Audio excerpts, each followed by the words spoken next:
It's a call and response. So Mbote, Mbote. so it means peace, it means hello. My name is Katalay. I was born in Kinshasa. I was also raised in your backyard here in New York. So I am the result of Kinshasa in New York. Congo York. Congo York, yeah. What that means, it means I was exposed in Kinshasa, where the capital city, you have multiple cultural tribes of Congo living together. And coming in New York, I'm seeing the whole world living together. And interestingly, within this concept of having the whole world living together, you see your Congo thing happening within your people here. So that's pretty much my story in a nutshell. And we'll be sharing that, and I'll let my brother speak, and we'll talk about the music and stuff. Yeah, guys, I'm Alex Lasalle, born here in New York, of Puerto Rican parents, from Moca, Puerto Rico. I have the blessing of having my mother in the back over there as well, so she's with us today. And so I represent the tradition from Puerto Rico called Bomba. Bomba in itself is born out of Congo tradition.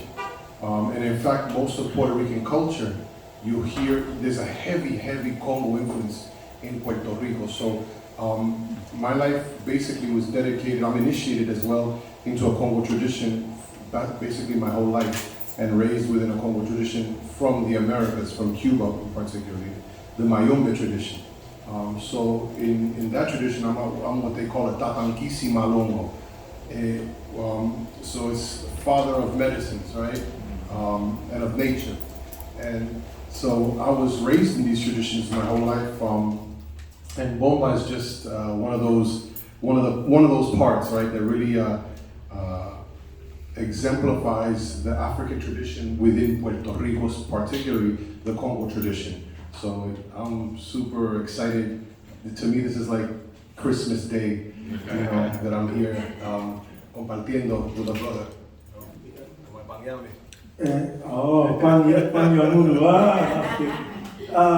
It is definitely a celebration. I remember last year when we did the performance at the Plaza, I was speaking with Helena. I was like, for me, by the way, my musical style, I frame it as Rumbian funk.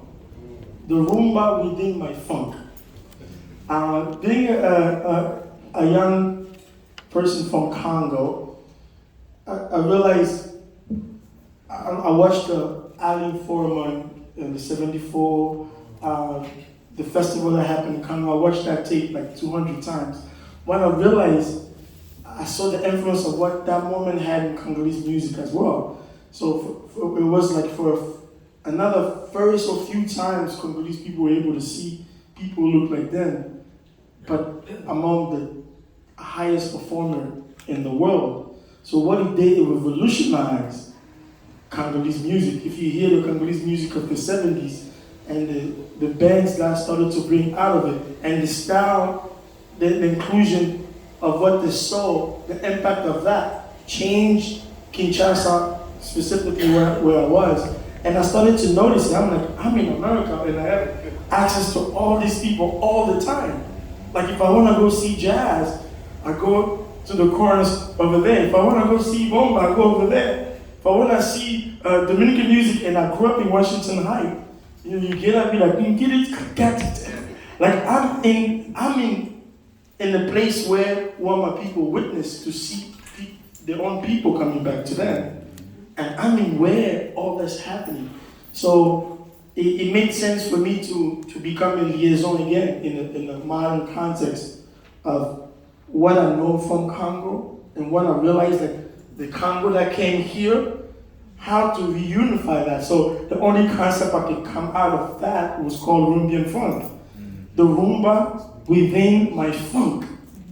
Because I was like, Rumbian funk in itself becomes like a global concept in facilitating the Afro diaspora language.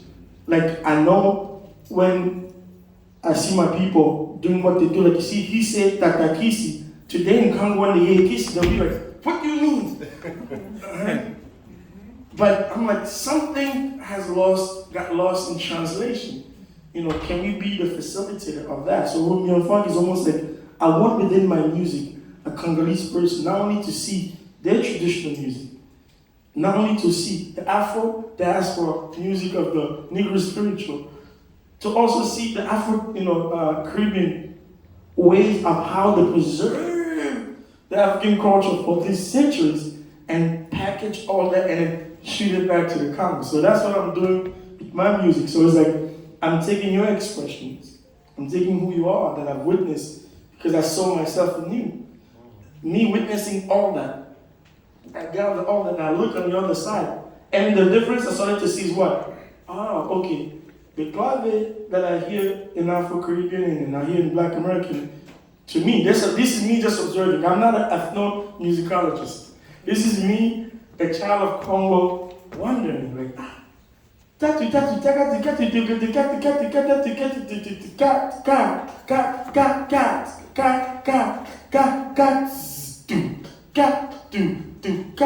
all those frames are frames of clave changing based on how our people try to survive in different places that they are. So now the African kids this form of like, and I see it when I see my different people, when you go to different practices that they're doing, you will hear these vibrations, but these different vibration changes based on who they communicate with. And then if you bring this same vibration, you make your African people or your Congolese people hear it, they hear it also differently. I was like, maybe multifold will exemplify to be the bridge in the global context, to be able to facilitate that communication. That's really where I am with my music. I'm facilitating the conversation to continue. One of the great teachers that came here from the Congo, that I was telling my brother about earlier, is Dr. Fukiao. He also spoke about the word funk as being of Congo origin. So the word funk itself, just like jazz, it's also of Congo origin. The word jazz is of Congo origin. So funk, Fukiao said, no, that's Fuki. Like the smell, the odor, the funky, So Fukiao would say, yeah, that's just, because when you got next to an elder, when you sat next to an elder, he said, no, the smell was funky, right? And so he believed, according to him, that you can also absorb the knowledge and the teachings of the elder just by sitting next to them and absorbing some of that smell. And that's the key element. I remember because I saw what's the name, Nyasha's and the Kumina. Like in Ngala's name, when you say Komina is to swallow or to get something. And these expressions that we take for granted a lot in Africa, these are huge ideas and concepts that our people kept here, like absorbing from the elder. That's really the common denominator. Can you maybe speak about, Alice, I've heard you speak about, like, we don't think of Bomba a lot of times here as having any meaning other than just maybe entertainment, but maybe does it have these spiritual meanings or something else that maybe that you can connect with in the Congo? Yeah, definitely. According to Dr. Fukiao, which is the main source for a lot of the information that we received, Dr. Fukiao, who is from Manyanga, right? When he heard us rehearse for the first time, this group almost 20 years ago, he was listening. He would ask, "What is that called? What's the name of that rhythm?" And we said, "Oh, the rhythm is called Sika." Right? He's like, "Oh, to rise up, the Sika, like Sika Ngoma, or Sika, like to play the drum or to rise up, or and." Then we started going more into details, and so he found it very interesting, the word bomba, because he said that when in his part of the Congo, bomba was not so much the music, but was a tradition and a ceremony that was done by a healer, known as an nganga, in order to bring peace and settling into someone who may have suffered a trauma or something very heavily, in which case this elder would then perform the ceremony known as bomba, which was to cool down, to heal up. And so he said it's no wonder why in Puerto Rico they decided to call the traditional music bomba, because it arrived under such insanely crazy times, the transatlantic slave trade. So this wasn't music that just came to Puerto Rico and they were singing and dancing happily. No, this was done in order to survive. So then the names of the rhythms, because there's no rhythm in bomba called bomba. It's just the name of the music. The names of the rhythms became key claves, like secret words, right? Secret meanings. So sika, they play it for you to rise up, so you rise up against the slave system. Dances like the bambula, which was in order to remember. It comes from kebuka, in order to remember who you are, never forget your roots, never forget, where you came from. Words like Wembe, there's so many, Kalenda, we can go on, Yuba. So he would give specific meanings, saying, hey, this is like this is like this. Sika is done to rise up, to break free from something. Bambula is the process of remembering who you are, so that you can always be in contact with your roots, always be in contact with yourself, right? Yeah. Indeed, words have meaning, and I'm going to speak as a young African who grew up in the city, and how much I've realized we've taken these words for granted. And coming here, I have to relearn a lesson of how all this kept my people alive for centuries. Even in Ngoma itself, right? Ngoma is the expression of somebody doing something, and we do in society. We do. Everything we do is a field of activities, right? The most mature activity, according to my head, is called project. All we do here as living beings, even ourselves, is full of activity, interacting all day. But some activity has to mature to a certain level, that we can call project. And I'm glad coming in America, had to slow me down a little bit to not take my own culture for granted. Because, for us was a gather, come, shika, to play. Oh, let's gather together to commemorate this, to play this ceremony that we grow under. For us was just a kids' game. But when I came to the American, I realized it was never games. People survived during this. People survived gathering in circle, playing, and shika, or kobeta, or kobonga, to play together. It seems like games, but people saved the life for 500 years, for that. So it became also a lesson for me. Witnessing all of you here in America really make me proud to be African. You might think, it's supposed to be the other way around. Like when I came to America and I realized I'm from somewhere. Because there are people who can't, we were talking, you said how the elder heard your Congo. It sounds like centuries of Kikongo, like people probably lost words of the same Kikongo there. When Dr. Foucault heard the way we spoke Congo in Cuba and Puerto Rico, he said, oh, it sounds like you would hear Shakespeare English. That's what your Congo sounds like. It's a very old way of speaking that nobody speaks like that anymore. If me I grew up with I'm a fifth generation, right? Based on who I saw. Now, because others I didn't see, like those who left the village, who came to Kinshasa, I'm the fifth generation. So I saw my great-great-grandmother. When she spoke Lingala, it sounded ancient to me, but I could hear it because she was there with me. But now, to hear what he said, his word to me comes like a testimony of survival. So that means it makes sense to why I play music. And I notice it, like I'll hear jazz, but I'll listen to the music and be like, I'm hearing things I don't think the normal human can hear the way I'm trying to hear it. Like, how can people preserve who we are for this long, with all this much difficulty they have to go through? And I became impressed. I was like, and I started to go back in my mind, go back home to see things that I took for granted. Like, I grew up next to my great grand aunt is a Zebola doctor, right? She's a healer. Yeah.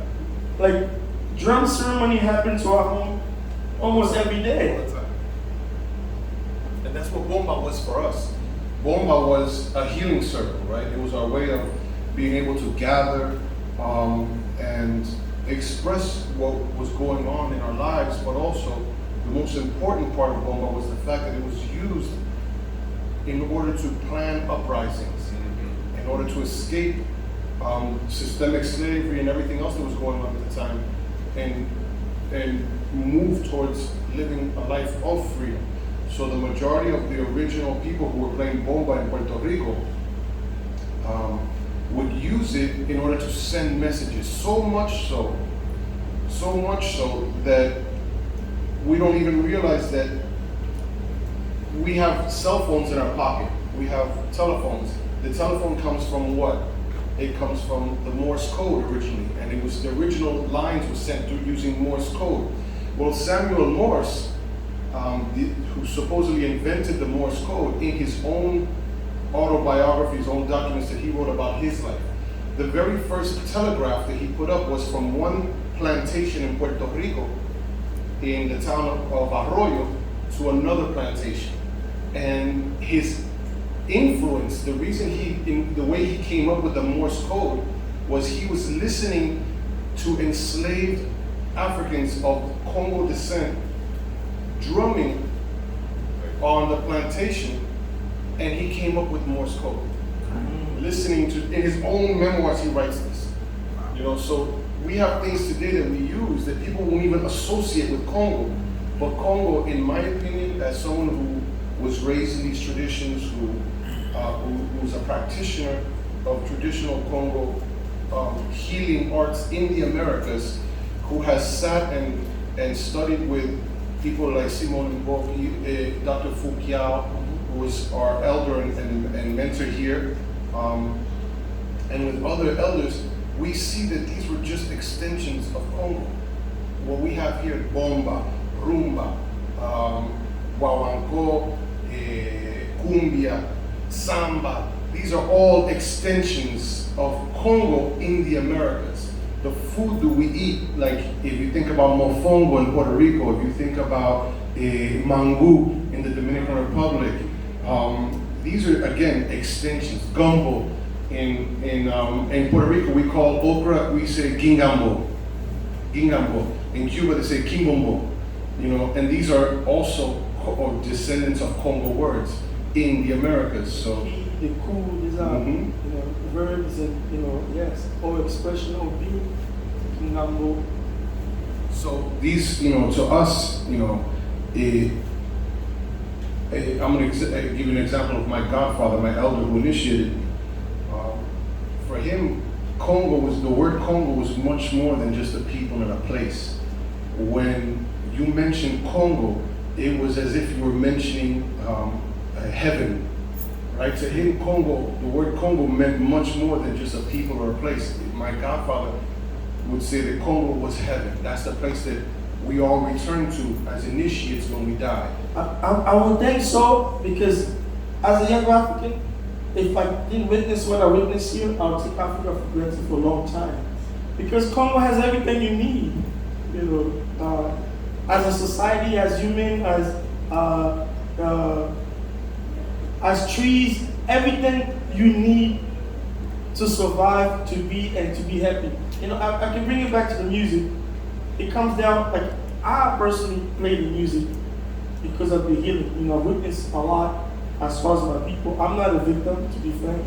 I'm not a victim. As a Congolese, I don't believe I'm a victim. I'm a victim of nothing. I'm here. I walk on this earth. It belongs to me. And I walk it with my head high. And I use my music to remind me of that. I use that music to reconnect with my people and to remind them of that. Like, we are not victims. You cannot be royalty and then be victim at the same time. So that's really the music, what we'll be playing is just initially to remind us of that, and we're exploring a way to connect to the others. In some part of my music, you will hear my brother's punta of the Garifuna people element in it. Parts of it you will hear, Kuba in it. Parts of it you will hear Puerto Rico in it. Parts of, like, as we play, for me, when I knew that it was us and us within us, I was like, wow, it made me proud. That pride or proudness that I feel every day my healing starts from there. And I'm using music to continue to push that message to my people, in that extent. And definitely, my brother, like when we were growing up here in the Bronx years ago, 19, 20 years old, a group of us, like drummers from different traditions, like from the Dominican Palo tradition, my brother Nesto and Boni, may he rest in peace, and that family, and my wife Manuela, and then the Puerto Rican tradition of Bomba, and then the Cuban of Rumba. So we'd all get together and we'd start talking, especially the younger ones, right? Oh, this is great, but we know that the origin is Congo. So then we go to like Tower Records and we start looking for Congo music, so then we get influenced by things like Samanguana and OK Jazz and Diplo and like these great, Baba Wemba, like these great Congo artists, right? And bring it back and start not only listening to like modern Congo music, but then we'd also like find old recordings from Congo of traditional music and we'd listen to it, we'd say, oh, look, we can hear rumba in this. Oh, we can hear bomba. We can hear palo. And we'd start listening to like the way the drumming, we'd hear the clave, it would go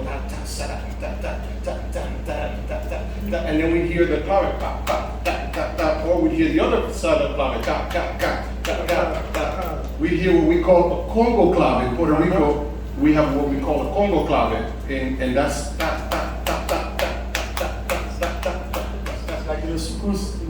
exactly. So to us, we just call that Congo clave. That's also how they refer to it in Cuba. They call it a Congo clave. So we definitely found the links and the connections, and it was always interesting, even for someone like me, that I am not a black man, but I'm a man of African descent. And so I'm very clear on that because my roots on my mother's side are of Congo descent, and by way of Congo to Haiti, Haiti to Puerto Rico. And then on my father's side, they were of European descent. So, so I always had that pride, and I was always looking to find out more and learn more. So this to me is like I said, this is like Christmas time to me. To be able to see a Congo group and a compartir, right, to come together. Yeah. I want to thank you guys, but does anyone have any questions for you guys? Any specific questions you want to ask Nkumu or Alex? Or even then Pablo. I have a question for. I'm hearing how you come from Africa and you came out here to New York and stuff like that. You played over there, you played over here. It's probably like a two-question. One, I want to know if you have been to smaller countries, hypothetically Puerto Rico, DR, Cuba, and have those smaller places, seeing the people playing the music in those smaller places, how they impacted you, like, poverty to city. You understand what I'm saying? I will start answering by saying, I studied international criminal justice, right? Understanding systematically what sometimes we can witness. The reason I say I'm not a victim, I don't understand African culture based on those. I know the impact of all the movement has done, even how we see poverty here. I'm in the Congo, I'm the inner city kid in the Congo. But that's where all the inspiration comes from. Anyway, because we grew up with our grandparents and we kept our inspiration. I didn't go to Cuba yet, I haven't. I've been in America, I witnessed Cuba through the presence of somebody who's here and seeing all of them. Like every time I gather in a drum circle with my Cuban brothers, I felt the most happiest human being, because I saw them loving what sometimes my own people would take for granted at times. I'm not saying everyone, because remember, identity crisis can happen almost everywhere. It's happening to Africans as well, while being in Africa. And the danger is you having identity crisis while being physically where your great-great-great-grandfather was buried. It can seem a bit paradoxical, but it's an issue. That's why you see this thing in a global context.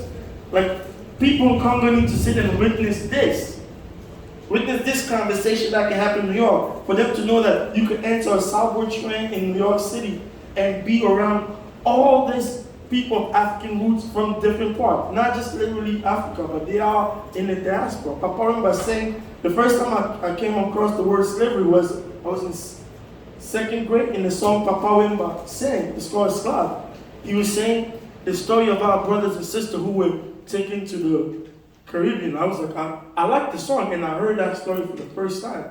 And when I came in America, I started to witness my people for the first time. And then when I hear them drum, they sound like it won't be the sound that I hear in the city. It'll be a sound like you have to go deep down to go look for. But I have access to that here.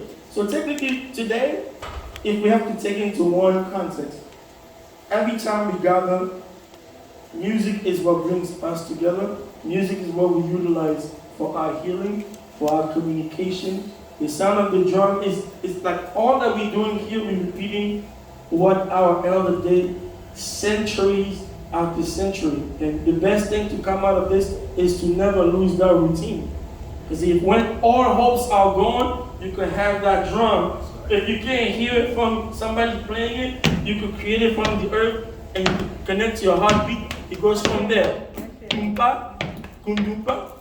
Right? That's really what we all here for. Because when all hopes are gone and you have nothing, like think of that sound of the drum. Even just this thinking of it can bring you back to that healing that you need. Thank you. Yeah. Yes. Probably your question. Yes. For Alex and Nkumu, for Alex first. What's the difference between Bomba and Plena? Oh, so And- that's a great question. For- a lot of the times, even Puerto Ricans, they call it bomba plena as if it was one thing. They're two different traditions. Bomba is older, much older, and bomba is played on these barrel drums that you'll see us playing. Plena is fairly more modern, even though it's still very old. It didn't arrive to Puerto Rico until the 1900s, the beginning of the 1900s, by other islands, St. Kitts, Barbados, St. Croix, other islands, and it's played on frame drums, on hand drums. They look like the Just like if you take the like a top. tambourine, exactly. Like, thank you, sister. Like a tambourine, Okay. but with no cymbals. It's just a skin, right? And they use a gourd, and so its roots and its origins are the same. It comes from Africa's, particularly Congo influence. But how they arrived to Puerto Rico were very different. Plena arrived with workers that cut sugarcane and sold stuff, specifically in the south of Puerto Rico. And then it spread like wildfire. Within 10 years, it was the most popular music on the island of arriving. But the very first pleneros or pleneras, the people who played it, were from St. Kitts and Barbados, and particularly a lady who ended up dying in Brooklyn. She was considered to be her parents were the ones who brought it. Her name was Carola Clark, and she was murdered in Brooklyn. She was 90-something years old. They went to hold her up. They did a stick-up in the 90s, and they killed her. But she was considered to be one of the best requinteras, like the lead drum for Plena, which are played on frame drums. And so Plena was what we call el periódico cantado, the Sun newspaper, because it was how we got news across from one place to the other. Now bomba, it's just one name, like I said earlier, for a whole family of rhythms and dances and traditions. And so bomba is much more extensive, it's much older, and it's much more connected to the original Africans that arrived from Africa to Puerto Rico, particularly from Congo. Wow. Thank you for that. Nkumu, can you talk about the connection of Congo music to the Caribbean, mainly Kompa, Zouk, Merengue, Palos, Punta? Because I hear that in your music when you do your performances. First, I'll talk about them how, as someone who grew up in Kinshasa, who just plays Congolese music, and was just expressing himself from Congolese music. And then somebody who came to the America, witnessed all this music that I didn't know when I was in Congo, but they sounded like me. Like they sounded like things that I heard in the backyard. So when I hear Punta, because my great grandmother is from the Bangala people, the Mongol people, we have this rhythm of when I hear in Punta, I hear this sort of similar timing there. Right. For example, with the Kompa, you have I see the influence of modern Kompa is in actual Congolese music today as well. Alright, the way they utilize the guitar, similar to their drums, because the Kompa drum will sound.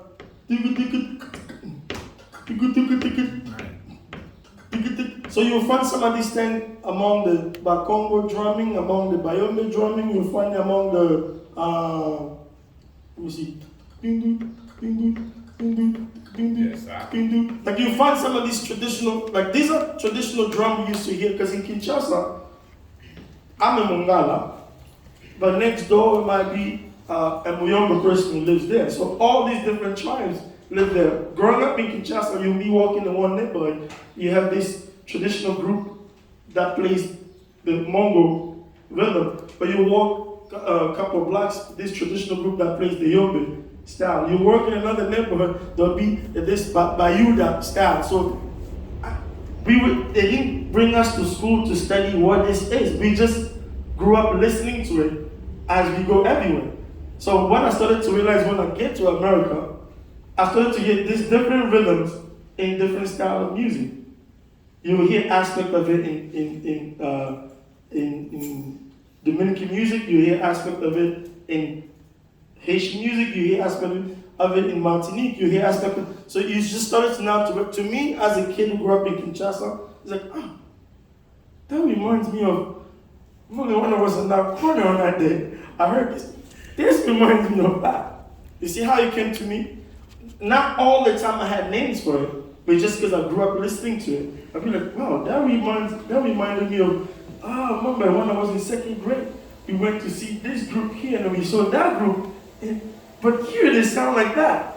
Now that's why I started to have questions to my elders that I would play. Like I'll speak to someone like Lubangi and around here a lot to understand now really the impact of what our cultural music had, and then what bringing this music back in the 40s and 30s to Congo, to the vineyards, the sound, and Congolese started to hear this music, what it did also. So it came to me that way in understanding from what I just heard, and then how I started to make connection now. So I appreciate it now more because it drives that full circle, things that I grew up listening to, but when I came to America, it sounded exactly as things that I know over there. So that's really my first contact to me as somebody who grew up in Kinshasa, but came to America and hear these different influence, and it started reminding me of places that I was and things that I've heard. You know what I mean? So we're gonna take one more question. Alex, you had a question, Yeah. then we'll get to the music. I keep thinking about what you said, that when you were a kid, you listened to all these rhythms spread out pretty much throughout the entire Caribbean. Zouk from Guadeloupe and Bomba from Puerto Rico and Cuba.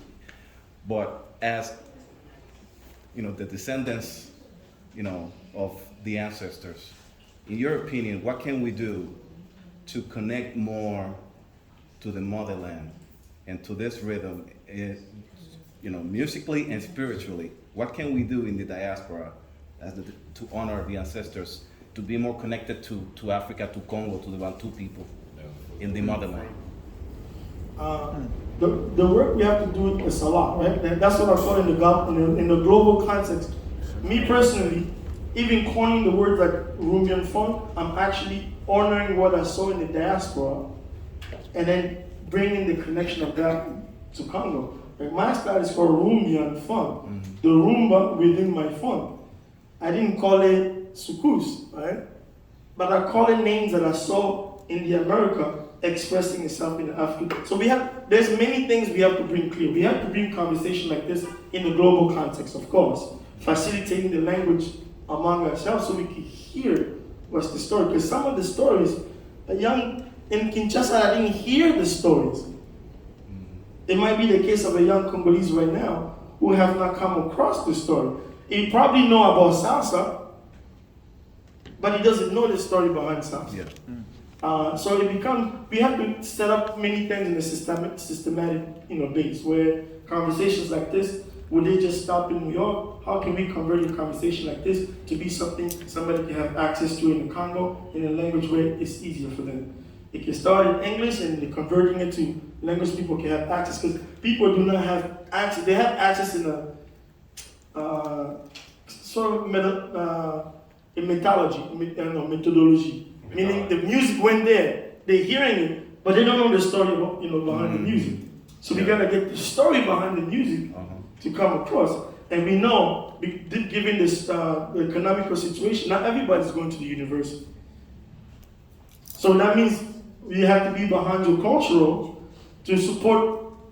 Yeah, sometimes popular musicians tend to have they're popular, they do this silly stuff, but they have names that convert. Start using them to start fusing these messages for those messages to start converting.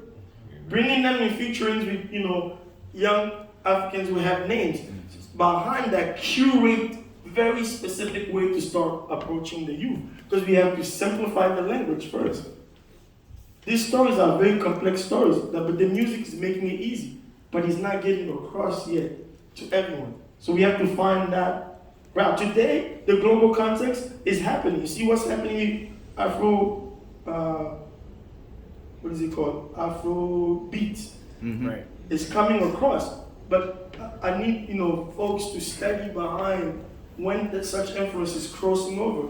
What can we also have other music? Like have Burna Boy do a song with the Puerto Rican young men. And then, hopefully have musicologists, have, besides being popular musicians, have them sit down, have a conversation to see what the Puerto Rican influence was in that song. What does that mean? Convert those things to the people. Once these conversations start getting across, we finding a common ground. I know it's very complex in the global context, but the reason I use popular name or artist or cultural, because through them you could, simplify how the message could get across. But it's still a lot of work to do, of course. I want to thank Nkumu and Alex for the conversation. Talk more about this. But now let's hear some of the music, and you guys can listen to some of the different rhythms from the different traditions. We're going to start off with bomba. Okay, we're going to start with bomba. So if the rest of the band wants to come up, we'll get you guys set up, and we'll go right into bomba. Thank you. Give a round of applause again. Thank you.